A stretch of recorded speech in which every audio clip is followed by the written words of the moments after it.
Welcome to PM Express Business Edition. Government is finally set to begin negotiations with the IMF for an economic program, and the economists will say all other things being equal, by the end of this year, we should have a program in place. But will this be the turnaround for the economy into the much talked about recovery that we all been looking forward to? And also, the Auditor General has recently released this report, and there are lots of issues in that raises a lot of questions. But what is the ministry charged in actually promoting or enhancing financial prudence across government sector has to say about this? Have they also been caught in the web of the concerns raised by the Auditor General? Well, I would say I'm so grateful to have the Deputy Minister of Finance, Dr. John Kumah. Doc, George, thank you so much for your time and welcoming us into your office. Quite busy schedules, but I'll say we do appreciate it so much. George, thank you. How are you doing yourself? I mean, quite It's tough time, interesting time, a lot of meetings going on. How are things? It is well. Of course, these are very difficult times for the economy of our country. And so I will say that we are required to put in extra efforts to stabilize the economy and to restore confidence. And so we are doing more than normal, but we are happy to always give out our best for our country. I've seen a lot of meetings going on. Yes, yes. That is what has to happen to bring back the economy. Talk about bringing back the economy. Some will talk about revenue. Yes. And it appears it's that biggest challenge that we're still struggling to get a hold of it. Yes. I mean, are we making any improvement? I saw it up to the June recent fiscal data. It was still not good. What is the situation now? I mean, you see the numbers than what I'm privy to. Yeah. Are things picking up, or it is still a challenge? I would say it can be better. There is generally liquidity constraints in the economy of Ghana, and it is so with several developing economies in the world, especially African economies.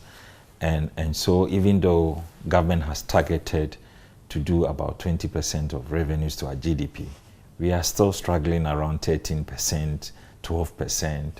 And any attempt to introduce any tax handle faces a lot of opposition because of the liquidity constraint. I mean, of course, people have very minimal disposable incomes. And so if you try to take more, there will be huge resistance. And that's the reality of the situation. But we still have to be very creative. We have to find a way how best we can increase the revenues to at least the targeted 18-20% level, whilst not constraining the people too much or bringing too much burden on the people. So that is where we are now. And I we believe left it about 3 months to the end of the year. Yes. Does things look promising from where you sit, or will end the year on another challenging note? Well, we are very hopeful that despite all the challenges we faced with our revenue measures this year, we will still be able to achieve the targeted. In fact, in the mid-year, you know, we reduced the expectation from 80 billion to 73 billion as revenue for the year 2022. We believe we'll be able to achieve that. Some will say that we can talk about revenue without talking about the e-levy. And I remember that interview I had with you in the studio where you spoke about the research that has been done and everything. There'll be initial lag. You've come back again, revise it. Yeah. Some will say that you didn't listen to them, and that is why you're having this problem. Well, let me say that I am still very happy that Ghana managed to pass the e-levy. It's going to be a very influential tax handle for our country. Despite all the acrimonies. Oh yes, I mean, but it's going to be a very influential tax handle for our country going into the future. Because whether you like it or not, the normal economy as we know it is shifting into digitalization. And obviously in future, when things normalize, I mean, we saw the huge resistance to the e-levy and its impact in its implementation. But if you observe the data from June, a month after, it started picking up by 8%. The following month is going up by 10%. And gradually people will come home to accept it. And I believe we will see the impact. Obviously, there are a number of challenges. And you know, we did not also implement in full. We had to do stages of implementation before finally. Now, even now as we speak, it's not all the the stakeholders who are on the common platform, and even it's not all the transactions that are supposed to go through the common API is currently going through. So we still have challenges in the first year of implementation. But like I said, I am very happy that we have that tax handle, which in time when we are able to improve and make the necessary reviews and changes, we will see the impact. Some are saying that if you had taken on board the concerns that were expressed initially, maybe we wouldn't have gotten to the space of this challenge. Well, we did. The scope, the percentage, and all the rest. I mean, some have said that it was too high. Yeah. And that is why it is now performing badly. Either way, we anticipated that we're going to have initial problems with the initial implementation. But we did. In fact, we took on board a number of concerns.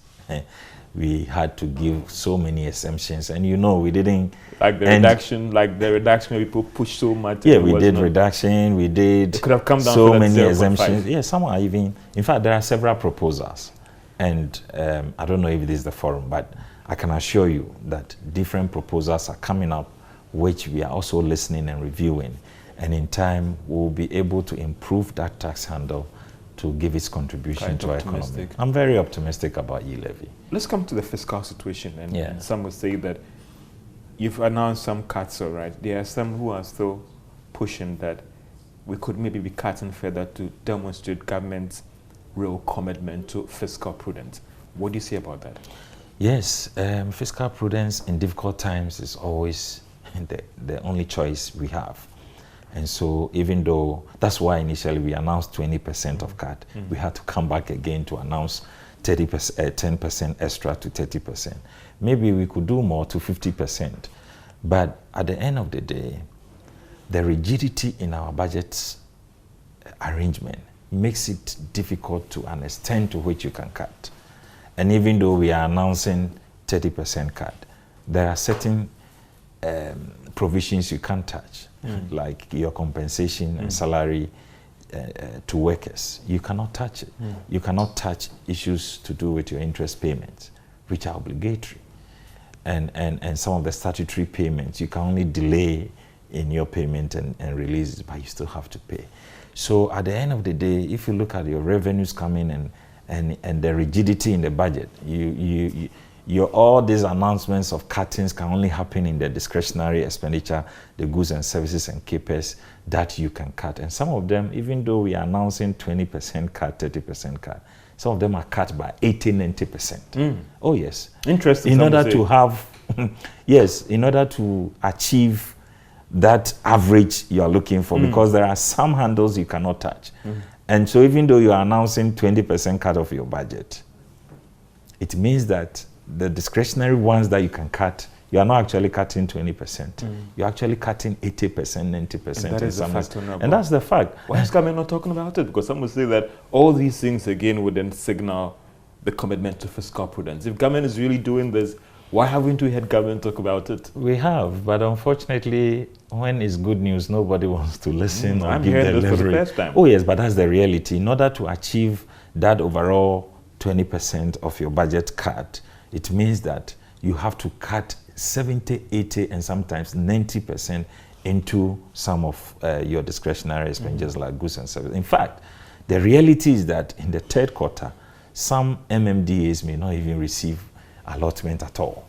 That's how difficult the situation was to be able to manage the fiscal cuts. So government is very, very committed to ensuring that we achieve. And remember, even though we set the fiscal deficit to 7.5 in the original budget, we brought it down to 6.6% before the end of the year. That means that we are further cutting or reducing expenditures to be able to meet that fiscal target. Why is all these things not convincing, especially the offshore investors who had initially raised concerns about the fiscal outlook? Because if you're doing this, again, then it would have implication on the overall fiscal situation that people had complained about.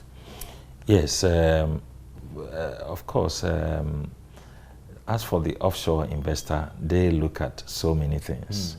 First of all, they want to listen to the rating agencies and what they say. And when the rating agency downgrade you like they did to Ghana, even though the factors were exogenous. It's like people running on a bank. No matter how much savings you have, that bank is going to collapse because there will not be enough liquidity at any point in time to satisfy all your workers, all your customers. So I would say that's the unfortunate situation that Ghana found itself, that we had to go through this negative ratings and outlooks, and that kind of created a lack of confidence in the economy. And no matter the steps that we took, and no matter the commitment we made in the fiscal side and trying to show commitment to cutting, and of course they also sometimes don't believe that government will have the courage to cut its budget to the extent that we announced we were going to do, but we were committed to do so. In my preamble, I talked about, I used a phrase where the economists would say, all other things being equal. I mean, we've heard that discussions or negotiations with the IMF on a fund program could commence by the end of this month. Again, all other things being equal. On government's part, I mean, is your enhanced domestic program ready? It is. It is more than ready. In fact, it's been ready for a very long time, even though we had not announced it. And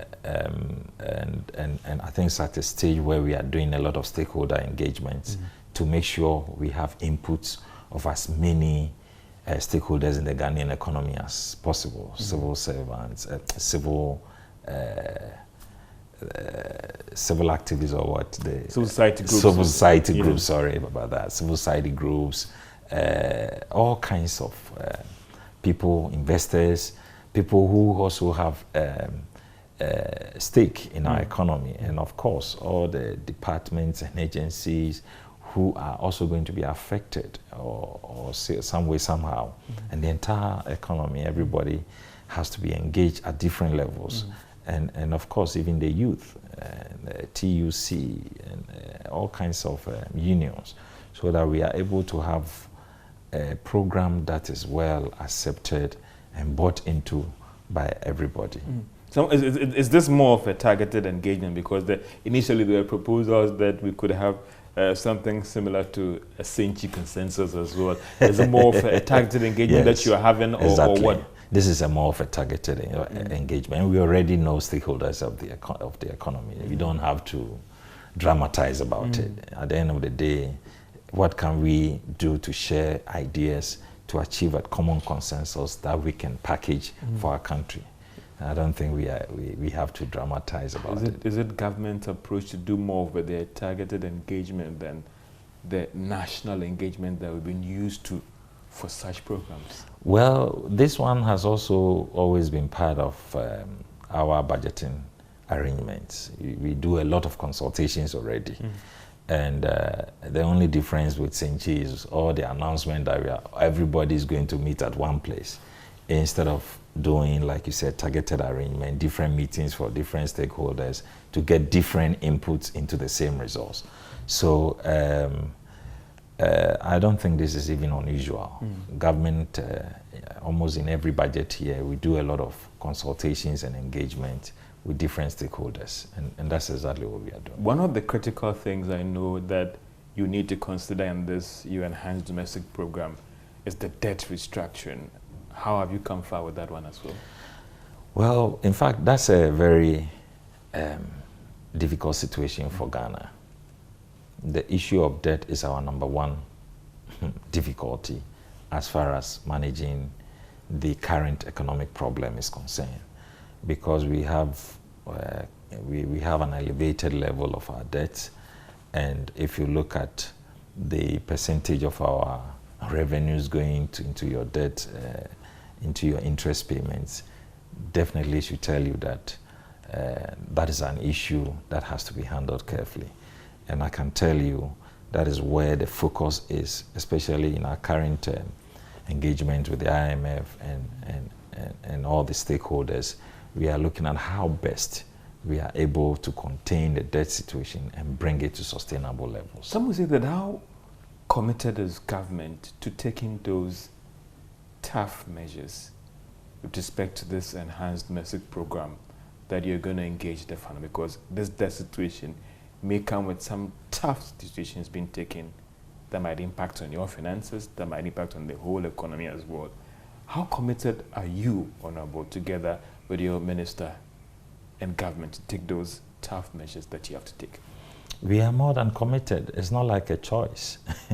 It's not like you have the luxury of even time. And whatever we have to do to bring back the economy to sustainable levels, that is what we are committed to doing. And we are more than committed. We are doing all the necessary consultations, and we are keeping trust with the people and with our partners to ensure that at the end of the day, we all come to a certain level of agreement that satisfy all stakeholders. But we are more than committed to it. Have you firmed up on the president? We're hearing that something around $3 billion, that's what you're looking at.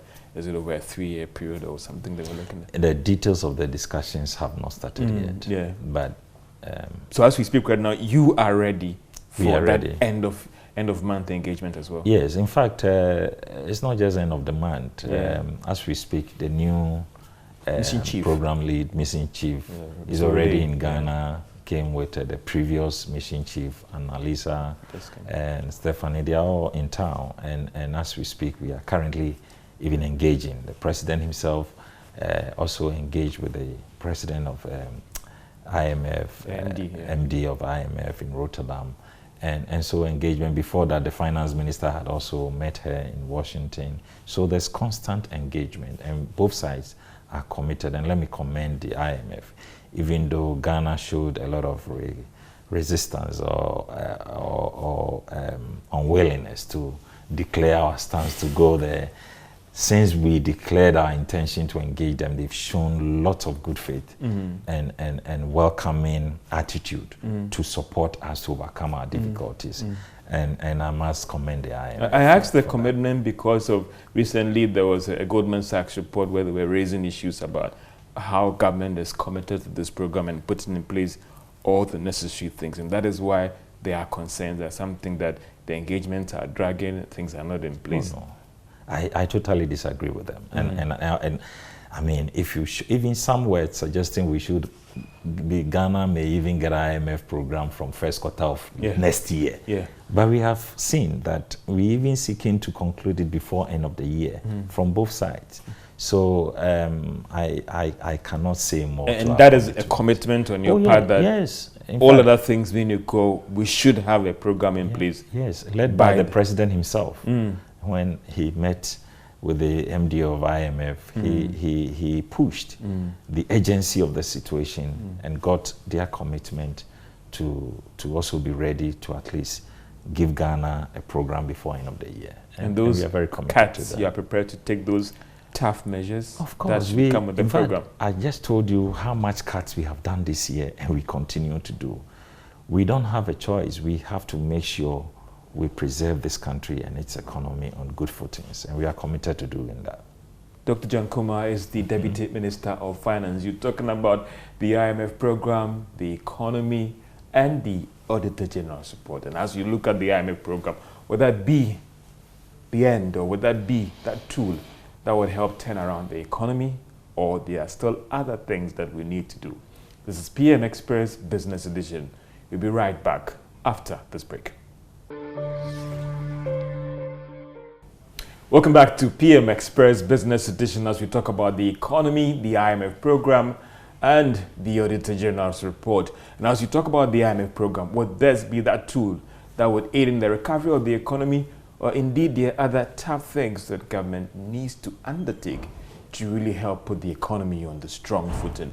Dr. John Kumah is the Deputy Minister of Finance. And Doc, we're talking about the IMF program. And recently, we had an exclusive interview with the Managing Director of the IMF. And one of the things he spoke about was, external factors had contributed to our challenge. But some would disagree with her because they'll say that there were other things before Russia and Ukraine issue came up. And we can't exonerate ourselves from some domestic challenges that led to where we are right now. What do you say to that? Yes, I totally agree with the position of the MD of IMF that yes, Ghana had its own challenges, but we could contain it But it got out of control when these exogenous factors, which we could do nothing about, also intervened. Of course, His Excellency the Vice President, in his various addresses, have told Ghana that before the Ukraine and COVID, there were other policies that had serious implications on our financing. For instance, the IPP situations, the energy sector debt that we had to manage. That continues to be a burden. I won't even say in the past, because we still committed to paying much of this take or pay contracts that we signed under the various IPP energy sector obligations. We also had the banking sector cleanup exercise that we carried out, which cost us about 25 billion. And of course, now COVID came, Ukraine war came, and affecting energy prices and all that. So, well, maybe everybody is right when they say it's not just exogenous. We had endogenous factors, but it was contained. It became out of... Like a rising debt stock, someone saying that we're borrowing too much. These were internal actions that government took. Yes. And some are saying that we are here today because we had borrowed too much. That was not a Russian-Ukrainian issue. Yes, but our borrowing was growing the economy at levels that were sustainable. We saw consistent growth at 7%. But when you borrow to grow the economy at 7%, and there is an unforeseen intervention, and the economy retracts to 0.5, what it tells you is that you have lost so much on your base that you cannot recover the investment you made and hoped to get the returns. Do you get it? So that is the reality of the situation. The debt became a burden when you didn't get the output of your investment. And so you cannot deny the fact that Ghana's economy retracted to 0.5. In fact, several economies went into negatives, but at least we posted a positive growth of 0.5. But the impact of that on your debt and borrowing is that you have lost so much from how you could recover from the returns of your investment. And that's the situation. But some would say that if this analogy guides government in their actions, it would not help in those tough measures that you have to take, because then the argument is that, listen, we've done our best, the economy was doing well, if it hadn't been covered and the Russian-Ukrainian issue. But that would affect you in terms of those tough measures that you need to take, because you're failing to acknowledge that there are internal problems that you have to deal with. And if we have taken those measures well, maybe the economy would have been able to withstand these shocks.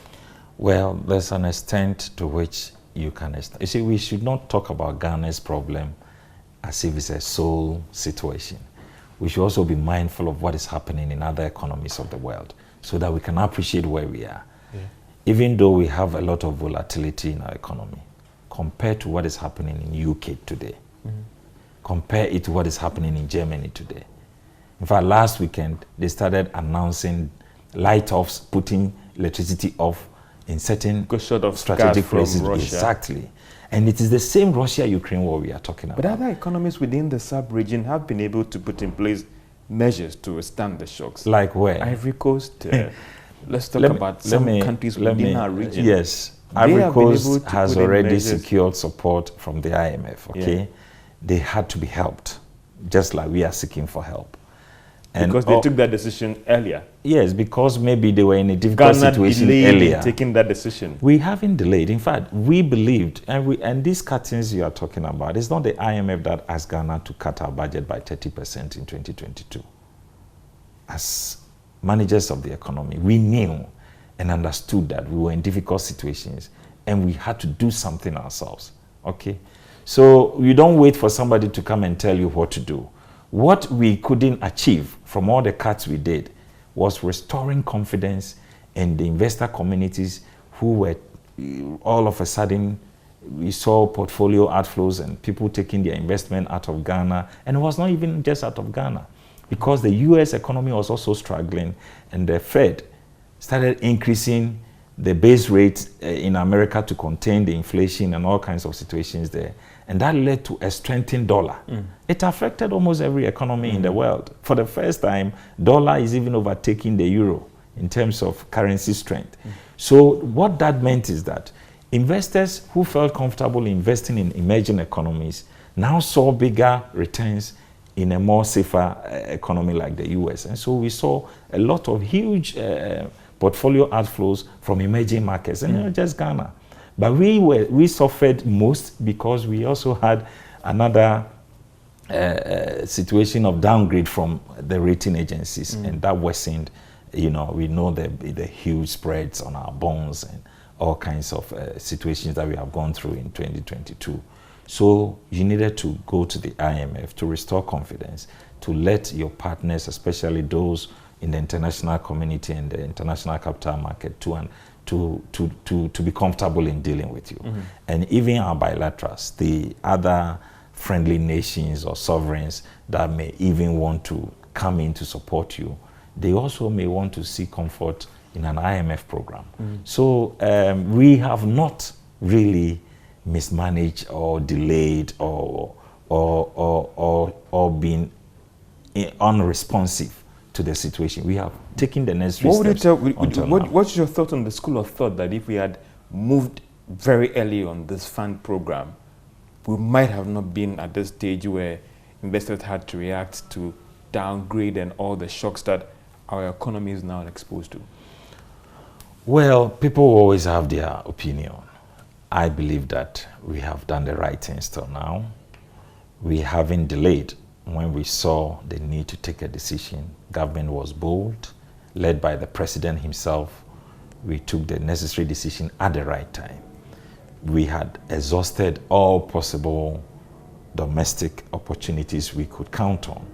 And when it was becoming difficult, we have called in the IMF to come and support us. At the end of the day, we must all understand that whilst we can count on external partners to help us to build this economy, it will forever remain our sole responsibility as a nation to build this country on sustainable path. And so, yes, we will continue to welcome IMF and their interventions, but it is not a permanent solution to our problem. And of course, we know that when matters beyond you, acts of God,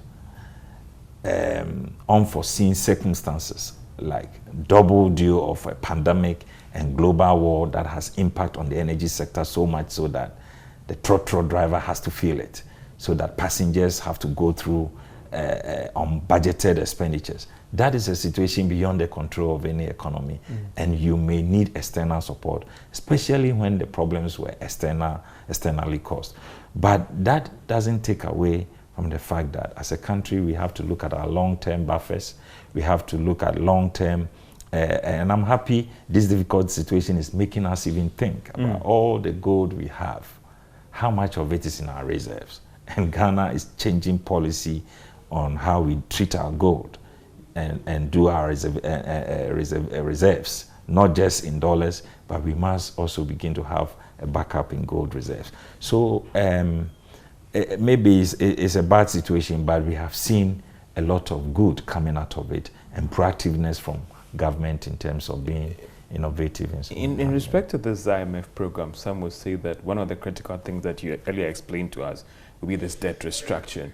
How is it going to be handled to ensure that we get these offshore investors on board so that it doesn't hit us so badly and that the associated shocks that this will come with? Yes, but you know, we are yet to do the full engagement. Negotiation is yet to start. So I don't want to go into what is being proposed, what can be done. But I can tell you at the end of the day, it will be under control. And we will need to carry everybody on board, including our investors, both domestic and foreign, so that whatever steps we are taking, it has to be with their consent and support. And when we all understand that we are in difficult situation and something has to be done, I believe we will also get their support in terms of whatever arrangement has to be put in place to put the economy back on foot. Yeah, someone was saying that, yes, we are optimistic about an IMF program, but turning things around for us and putting us on a strong footing. But maybe government might not be prepared to take those tough measures. So hold on with your excitement and your horses about fund program coming on board. Well, anybody who says that may have his opinion. but I can tell you that we have shown commitment. I mean, when we met the economy of Ghana in 2017 in our first term, it was equally in a very bad shape in a derailed IMF program. We brought it back on track. We made sure the necessary steps had to be taken. We restored trust and commitment, and we did the necessary consultations to make sure that we were fully out of the program until this difficult situation came back again. Yes, we would take the necessary steps, and we will show enough commitment to make sure that we are able to carry out every program that will agree with the fund and restore the economy to good footings. You talked about the reserves and the gold thing. It'll be interesting to talk about the Ghana cedi. I mean, yes, we've seen some fair stability, but some are saying that it is still a fiscal situation. And as long as those tough fiscal measures are not taken, we should expect another round of shocks again. Well, government is always committed to showing that fiscal measures. And look, I've heard all propaganda. They say Ghana cedi is the worst in Africa and all kinds of things. Look, don't believe those propaganda. What is the reality? I just returned from Tunisia on a program. And Tunisia is the second largest strong currency in Africa.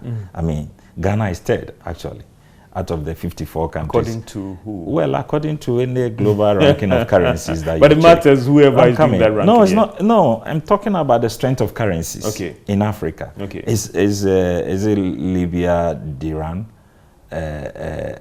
followed by Tunisia the same. They are also into Diran. And then Ghana cedi is the third strongest currency in Africa. You can check it. Okay, globally you can check it. But maybe they were talking about the rate of depreciation and all that kind of thing. Compared to others in the world, I just saw what is happening in Nigeria, and they are equally complaining that their naira is not just 400 and something to the dollar, but sometimes it's even 700, depending on where they can't even find the dollar. So this is a global situation. You check the Morocco, which is just after the Ghana cedi. It was DS was about 10 Moroccan. Is it also? I've forgotten the currency, but they are just after Ghana in terms of currency strength. They are also suffering the same depreciation. So it is not just a Ghana situation. It's something that is happening globally, and people should not begin to think that maybe it's as a result of some bad policy or whatever. But the good news is that, like we announced, government is intervening with this foreign exchange auctions, which occasionally Bank of Ghana does to intervene in the market to bring calm and stability to the foreign exchange front. And then we have also introduced this gold buying to shore up our reserves in gold. And not just that, we are also expecting the cocoa syndicated loan by the end of the month or early next month, which will equally come in to shore up. The signing should be this month, Samuel, all other things being equal, right? If I stand corrected. I think, I don't have the timelines, but Parliament has approved and the processes are ongoing. I believe that eventually everything will be done and will be The 750 Afri-Exim loan, have you started advancing into those projects that are supposed to be funded, or is these are budgetary? So have they started disbursing those funds, those projects that were linked to the loan? Definitely. I mean, once it is part of the budget and it has come as budget support, payments will be made. But of course, it has to go through processes before it will be done. But yes, it is now part of government expenditure portfolios. Dr. John Kumah is Deputy Minister of Finance's PM Express Business Edition. We'll be right back after this break, and we delve deep into the Auditor General's report. What is the Ministry of Finance doing about it? It's supposed to be promoting this whole Financial Administration Act, fiscal prudence, and also guiding others in government in terms of expenditure. PM Express Business Edition, as we talk about the IMF, the economy, and the Auditor General's report, and whether this fund program can turn things around for us, or the tough measures needs to be taken. We'll be right back. Welcome back to PM Express Business Edition, as we talk about the IMF program and whether that will be the turnaround for the economy, and also the Auditor General's report and some of the issues that he has highlighted about the economy and the ministry that is supposed to be leading the role when it comes to fiscal prudence. Doc, thank you so much for Thank you, George. having us on PM Express It's Business a pleasure Edition. talking to you, George. I've gone through snippets. I've seen some of them. My little background in accounting, I was worried, especially with the ones that has to do with the Ministry of Finance. What is your general comment first, before we get into those fine details, about the things that the Auditor General has highlighted, specifically with the Ministry of Finance? Well, I will deal with the Ministry of Finance, but generally I want to commend the Auditor General for their consistency in doing a good job in terms of auditing the public accounts of our country and always putting up the right signals to ensure that we improve. Unfortunately, the reports of the Auditor General consistently is not being well managed. And for me, if we don't work on the eroding of public confidence in public finance administration in our country, we will be endangering our democracy. And I am a worried person when it comes to Auditor General's report, because the interpretation of it in this country is not necessarily the situation in most cases. I mean, people are quick to lump it all up as a corruption and stealing syndicate or situation, which sometimes is not the case, because it could just be as a result of some delays in payment, non-recovery of loans that are backed by people's salaries. You can't run away with it, okay? And all kinds of things, tax non-payment and all kinds of things. So when you delve deep into the Auditor General's report, you realize that even though there are some situations of concern, it is not as dangerous as we put it out there. And so I have a few proposals and reforms. We'll get to the specifics as you get the proposals, but Honorable, some will say that you're an astute politician. You've been in this space for quite a long time. When did that concern arise? Was it just recently? Well, when it had to put out things that had to do with your space, or these concerns have been there, and whilst you were in Parliament and all the rest, you have been pushing that, let's work on the first. We had complained about the timeliness of it. It's been a little bit timely. When did this concern suddenly came up? You have been in this space for quite a while. Well, I have always maintained this position. And I must also admit, I didn't understand the details of much of it until I got a fuller picture in Parliament, and also as a CEO. You know, when I was CEO for NEIP, there were some expenditures that when you are the CEO, you realize that you have spent the money in your administration, and then the auditor comes. And then it's not they are not concerned about the table you bought for the office. They are interested in how you bought the table. And even though there's a receipt to show that you have bought the table and there's evidence of the table, you could still be cited if maybe the mode of selection of the supplier was not fully exhausted. You get it? So that is when I started understanding that indeed when we say there is irregularity or there is a problem in the public management of finances, it is not always the case that somebody has stolen money. And in fact, Domilovo himself, when he was the auditor, he was cited in 7 million Ghana cedis transaction when he bought pickups for the audit service. And it is the same situation. So it doesn't matter whether you are the auditor or you are the executive or any institution, you could still go through the same problem. My point, my concern is just the public education of it. On it, people appreciating that this is not chopping of money, but sometimes even going ahead to spend before approval comes. And the handling of the resolution. When finally it is resolved, we don't come back to the public.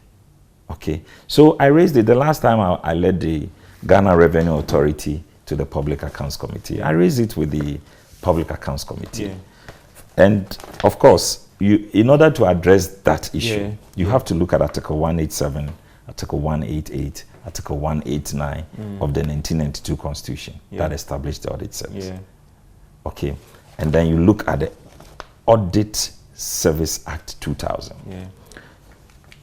I think that Section 17, which the civil society are up in arms, saying that there must be surcharge, I'm happy about it. You know, we must all show concern that when people raise problems with public expenditures, they have to see resolutions to it. If people have wrongly spent public expenditures, they must be asked to refund it. Honorable, don't you think that these concerns or these laws are being strictly pushed to be applied so that we don't get to that stage where George Wiafe would chop the money? Let me use that. Yeah, for the strict application of the law. So if I come and I raise concerns that George Wiafe was supposed to have passed this transaction through the board, yes, he didn't do that. He yes, went ahead to spend the money, yes, and is now coming back. Yes. That is going against the Financial Administration Act that yes, we've all subscribed to. And that is where concerns like this that have been highlighted in the report is trying to prevent George Wiafe from chopping the money. Which I agree. And I'm saying that, is it enough when you just come and tell Ghana that George Wiafe spend money without going through the board? Is that all that we want to hear as a country? That is my pain now. That it is not enough to come and tell us that there's an irregularity at the Ministry of Finance. So what? People want to see a resolution of that matter. Yeah. How was it handled? And that is where we are not communicating effectively to the country.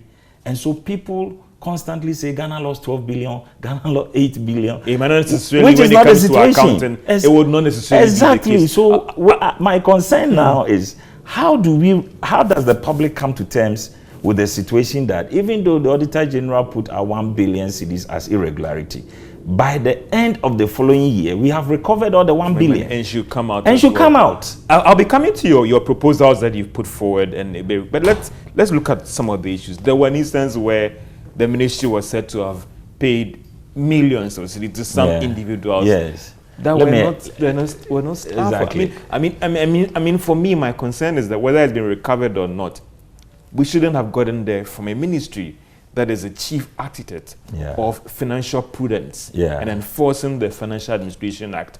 Why did we have to get there? Yeah. And is that the truth? Okay, so let me explain the situation to you. These three individuals were staff of Ghana Revenue Authority who were seconded to the Ministry of Finance. Now, because they were working with the Ministry of Finance thought that their remuneration should be paid by Ministry of Finance. And so they stopped GRA from paying them.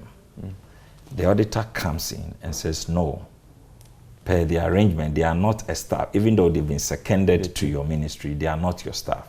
They don't have their enrollment on your list. So you cannot pay them. Okay. So what it means is that they were supposed to be paid by GRA. So then we wrote to GRA, we did the reconciliation, and the monies that were paid for and on behalf of GRA was recovered from GRA to Ministry of Finance. Do you get it? So it's not like these are ghosts. These are people who were even identified in the report by names and their identity. The only difficulty is that they were not staff of Ministry of Finance. They were seconded to Ministry of Finance. They did, it's not also a double payment situation where they were getting their payment from GRA and Ministry of Finance was also paying. No, it is a question of which department should pay. And Ministry of Finance did. And the Auditor General raised query. And then we had to recover it from GRA. Do you get it? Yeah. These are some of the things. So I'm saying that when you recover or when you resolve this technical issue, you should communicate to the public that, oh, yes, we raised an issue of irregularity with this payment, but the extra information provided to us has resolved the problem. And so there is no more a problem. Oh, no, but these are three individuals. They are not directors. If what was quoted was anything to go by, those amounts were quite huge. Yes, people that were on secondment. It depends on their scale. You have to check the scale of these individuals, the role they came to play, and it's not unusual. And the Auditor General did not raise query about their scale or what they were entitled to. Their only concern was where they were paid from. You get No, but you've been a chief executive before, and Yes. a private, and I stand to educated. But some would say that it's about the signal it sends, that when people see this thing, even if it was an oversight on your accountant part, what signals does it send to the other agencies when the Ministry of Finance, with all their human resource personnel, promoters of the Financial Administration Act, is caught up in this challenge? Well, as long as we will have human beings working in the ministry, we'll continue to have errors. But what is important is that you must have institutional structures that correct the mistakes, like we have now. And then you learn upon the mistakes. I believe that with this situation, next time, everybody on secondment to our ministry or to another ministry, there's a lesson to learn from, that you are not going to pay them on your salary, but the mother institution will continue to pay. So these are lessons that will continue. Let's look at the 3.2 billion revenue that they are also concerned about again and again. And I cite these things as signals because at the time when government is trying to convince me, trying to convince Ajua Mansa, trying to convince someone in Bantama and Kumasi that pay your taxes. And I hear that revenue of X amount has been collected. We don't know where it's gone to. First, the issues, and then the signal concerns as well. There again, another misreporting. I mean, I read publications where they were saying 3.2 billion was missing. Is that not the situation? No, it's not missing. Not at all. You have it in your accounts. If we call for an audit, we can get those monies. Of course. You see, the Bank of Ghana and the Controller and Accountant General report on lodgements, that is funds that hit the account with Bank of Ghana. GRA will report on revenue collections, monies that they collect in taxes, and Ministry of Finance will also receive the updates, recoveries or collections of GRA as taxes. Now, sometimes you have monies in transition. Sometimes you have data inaccuracies because the recordings that GRA may make in terms of revenues they have collected may not hit the account of Bank of Ghana or Controller and Accountant General on time. And now we have Ghana.gov. So sometimes the collections go straight into the lodgement accounts before even GRA may even pick it up. Because some pay and bring their receipt to the tax authority before they can also reconcile. So every point in time, you are likely to have different figures in the books of GRA and different figures in the lodgement accounts of Bank of Ghana. So there's a standing committee at the Ministry of Finance that do monthly reconciliation of figures from Bank of Ghana, Controller and Accountant General, from GRA and from the Ministry of Finance, so that wherever the disparities are, we are able to resolve it. So in the books of GRA, they can say we have collected 57 billion. And then in the account, the lodgement accounts, maybe you have 60 billion. What accounts for the difference? Now from January, sometimes all the transactions that are done in December will not hit the lodgement account in December. But the accounting year will end 31st December. From the GRA point of view, all the monies they collected will be accounted for in December. But in terms of hitting the lodgement accounts, some of the funds in transition will hit the account in January. So there will be more funds shown in the lodgement accounts compared to maybe funds and then of course the January collections too will be added to the funds that were in transition. So at almost every point in time, you are not going to have the same amount of figure from GRA, from the lodgement account, and from Controller and Accountant General. Do you get it? So these are some of the things. So that is why, if you check the auditor's report, GRA and Ministry of Finance always had one data. Then the Bank of Ghana and Controller and Accountant General, because they are both using the same lodgement account, they had the same figure. So you then have to reconcile it. But these are normal reconciliation. You have done accounting. These are normal reconciliation processes. But if I get you right, the necessary corrections have been done that come next year, again, we won't have a situation where even an external auditor comes in and says that, oh, this money has been chopped or this money has been misapplied. Has that step been taken by that standing committee to ensure that we are correct at this thing? Well, I cannot promise that, because these are working. You see, it's easy in theory. In practice, it's not that simple. But these are some of the things you have to do to correct that. Yes, so that is why we must have an effective, and I'm coming to that. There's the resolution that I'm interested in, not the because we'll continue to raise audit queries all the time, as long as there are public expenditures. We must have an effective way of dealing with it. Also, another thing that I think maybe the ministries and departments must do more is to cooperate better with the Auditor General when they come and make their findings, because they don't just go out there and report. But sometimes the MMDAs do not cooperate in terms of providing the relevant information to the auditors when they raise the query. And they wait for them to go out there and publish before you know, the actual information is given to them, and then they resolve it. It's got to do with the exit strategy. I mean, every accounting, at the end of the audit, there has to be an audit strategy.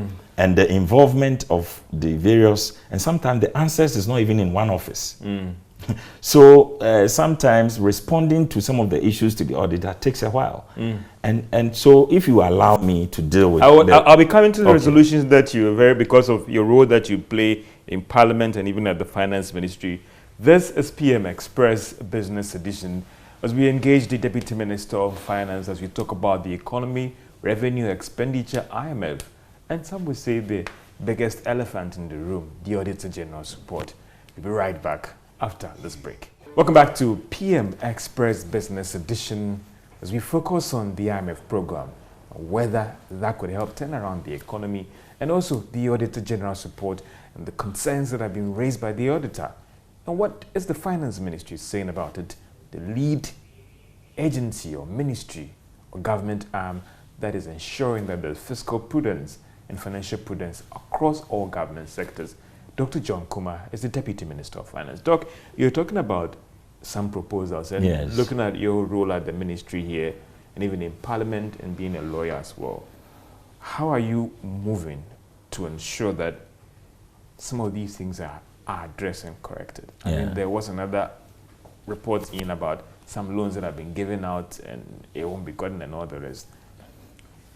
What are you doing at Parliament level and even at the ministry to ensure that we don't get here? First of all, I think that people should not have concerns about delayed repayment of loans.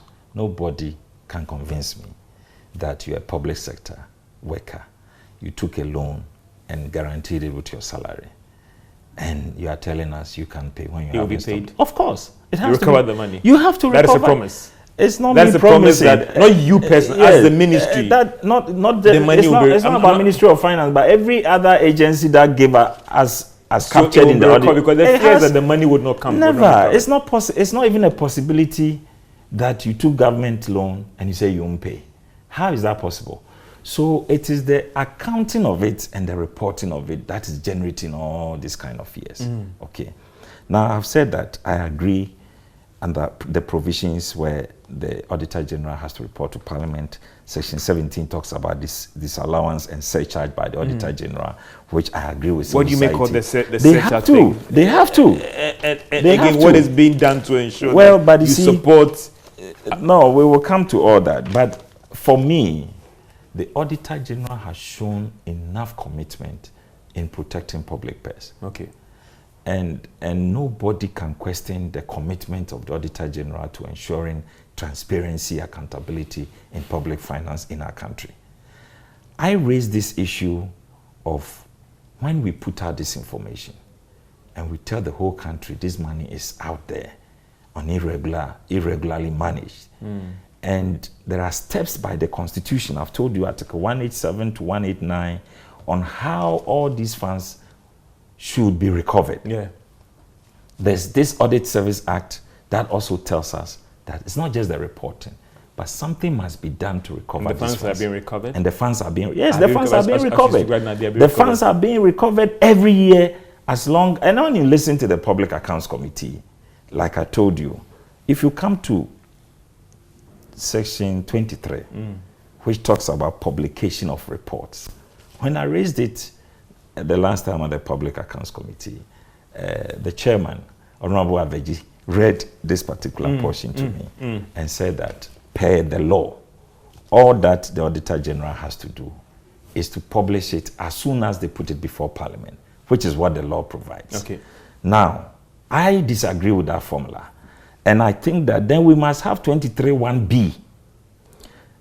And my proposition is that the Auditor General shall also publish a supplementary report on the Public Accounts Committee report as soon as it's put before Parliament. Okay. So you have done your findings.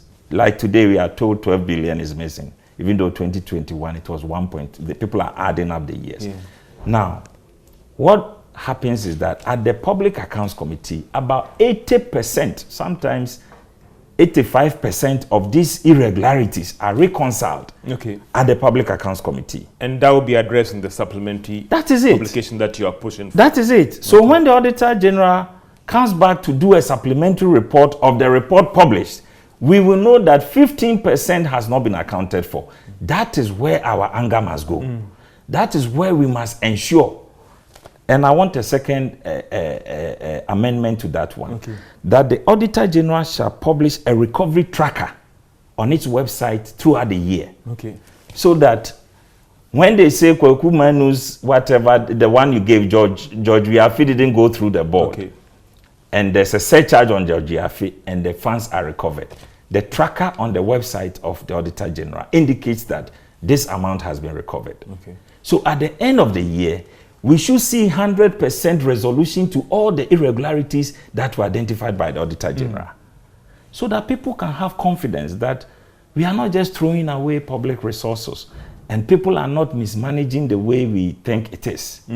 Whether by prosecution, where I agree with the civil society that if people took public funds and they have to be prosecuted, and once the prosecution is done, it goes on the tracker. You agree with that? You are a lawyer. Why not? Why should you take public funds? Why? Is it your money? Of course, why not? I mean, I'm not for the mismanagement of public funds, but I'm for complete resolution of the issues we put out there.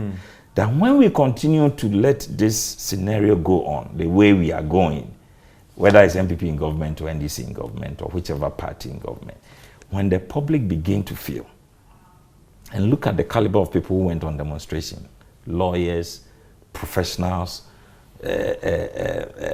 top journalists who feel that nothing is being done.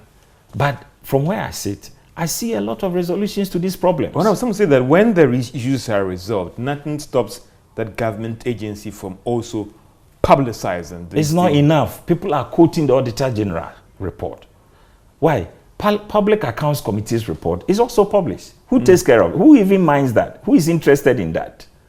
So let's use the same agency whose report generates this controversy to resolve and restore the confidence. And so I think that if Section 23 is the problem, as was raised by the chairman of the Public Accounts Committee, the Constitution is clear on how these things are resolved. How are you moving these things forward? I mean, you are not. I mean, just any minister. I'm sorry for that choice of words. You are working in the finance ministry. You are a member of parliament as well. Some would say that these are interesting proposals. How do we move it forward to actualize it in terms of what you're doing? One of the ways of moving forward is my engagement with you. Because sometimes when it's in your head, people don't understand. But when you start talking about it, others may buy into it, and collectively we can resolve it. You see, yes, there's a politics to it, that anytime these irregularities are published, it looks like the government in power is mismanaging funds, so it could inure to the benefit of opposition party. That's just the politics of it. That is not the first Auditor General's report that's come out. Of course, we have always these amounts. Yes. So anybody who wants to play politics with well, for me, I don't even worry about that because we are politicians. We understand the game. But beyond the politics, I always say there's a nation to build. I am worried when people begin to lose confidence in public administration, because that is the only tool that will put this country together. And it doesn't matter whether it is me or you. We must have structures that correct the mistakes. We must have structures that restore confidence in our democracy. And I'm saying that it is not enough when we announce the irregularities in public and go on the quiet to resolve it. And at the end of the day, resolved, it should be captured. When it is resolved, the same agency must come out to announce it. Whether by prosecution, surcharge, or reconciliation. And you agree with the whatever surcharge it is, and the prosecution? Why not? That is what the law says. So whatever it is, whether by prosecution, whether by reconciliation, or whether by surcharge, there must be a recovery tracker telling every Ghanaian that if you go to www.ghanaAuditService.com, you can see how much irregularities were reported last year. For instance, there was, I think, 2018 report where about 4 billion, it was cited that about 4 billion cedis of taxes were not collected by GRA. There was a report the following year, 2019, where GRA had recorded 95% of that non-tax collection, and 5% of it was subject of legal litigation in court. Nobody knows about that. And we keep saying that in that year, Ghana lost 4 billion or 12 billion for non-tax collection. Why are we doing this to ourselves? So let us update. And when GRA did their publication after their recovery, who is interested in that? They reported it to the Public Accounts Committee. Public Accounts Committee did the reconciliation in the presence of the Auditor General, who also confirmed. They did their report after debate in Parliament. Who is interested in that report? Nobody. So by the same means of generating the public outcry about how Auditor General finds irregularities in our public expenditures, let's use the same law to engage the Auditor General to do a supplementary audit report by capturing all the reconciliation done at the Public Accounts Committee and further showing us on their tracker the ones that are subjects of whether litigation or surcharge or whatever means. We should know that we resolve every issue. Honorable, you spoke about some of these expenditure and the problems that is the wrong signals sent to the public. There's talk about judgment debt payment and over 70 million being paid. Yeah. We thought that this government campaigned on the platform of prudent management of resources. We're going to check the judgment debt. It's been an avenue where people have spent. The amount being quoted is quite huge. Yes, but there's a difference, huge difference between judgment debt and dubious judgment debts, where people connive and conspire to create debts where there are none. Like it's not the same with this amount of money that you pay. Of course not. These are genuine judgment debts that had to pay. Of course. Because government went in to cancel contracts that are not supposed to be cancelled. Well, as long as there are contracts, there will be litigation. Okay, these are facts of life. As long as government continues to give out contracts, there will be non-performance, there will be unsatisfactory outcomes to certain projects, and there will be decisions to terminate at a point. And obviously, you have to deal with judgment debt. We have never, as a party, disagreed with payment of judgment debt. We have paid some before. But we have questioned the dubious judgment debts that have been paid. People with no contracts and no obligations of government, they conspire and create that obligation and liability and take public funds and conspire and share it. That is evil. That is illegal. That is what we talk about. But where people genuinely have lost contracts and have gone to court, Attorney General has fought the case. I mean, there are so many judgment debts that this government has fought through the Attorney General, where we have preserved billions of cedis into the public funds. But there are some that are genuinely and legitimately become a liability. But could we have avoided it? Because this amount of money that has been paid, quite huge. Well, that one, as a lawyer, I understand that as long as there are contracts, government are giving billions of contracts every year, part of it will become litigated. Couldn't we have avoided this and also cut down the amount of money we have been paying? If we can, but I know, especially this government has done a lot through the Attorney General. And if you follow the reports from Attorney General, so many cases. You remember the NDK 1.something billion cedis that was fought in court until NDK was rather found liable to pay something to government. We saved over 1 billion cedis from NDK liability, which was started by the previous administration. We stopped it. And so many other ones we can report. So the assurance I get from these are not fraudulent payments? No. No. It is fraudulent judgment that must be questioned. But these are cases that you fought in court. Somebody goes on arbitration. You remember the energy sector problem. One of the CNC energy liability that we lost at arbitration in London. You remember, we were asked to pay about $170 million.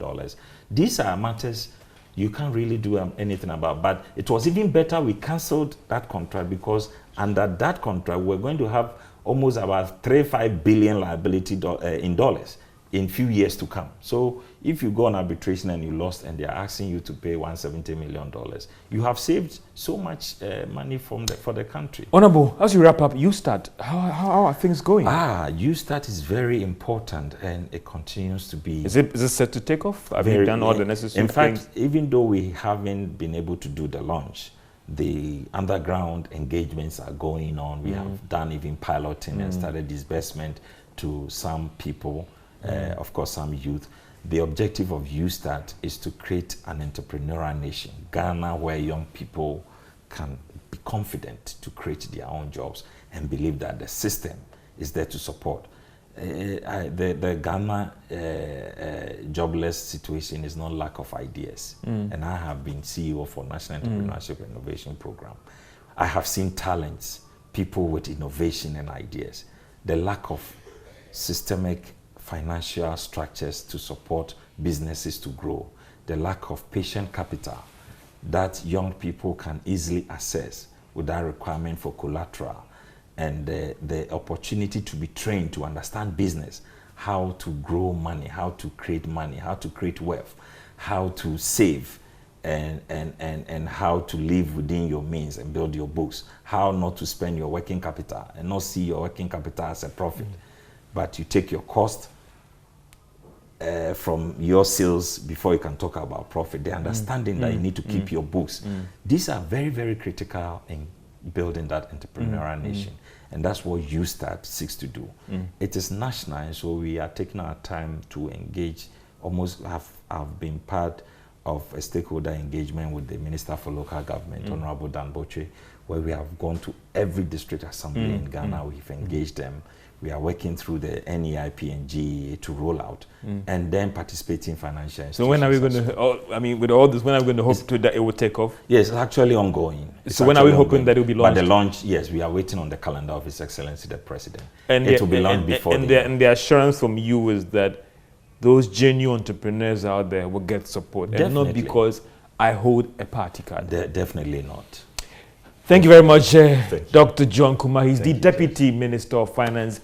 We've been talking about the economy. We've been talking about the IMF, the biggest elephant that is in the room, the Auditor General's report, and some interesting proposals, and how to deal with unemployment in this country. I know the debates will still go on in your offices and homes. It has been PM Express Business Edition. My name is George Wiafe. Have a great day.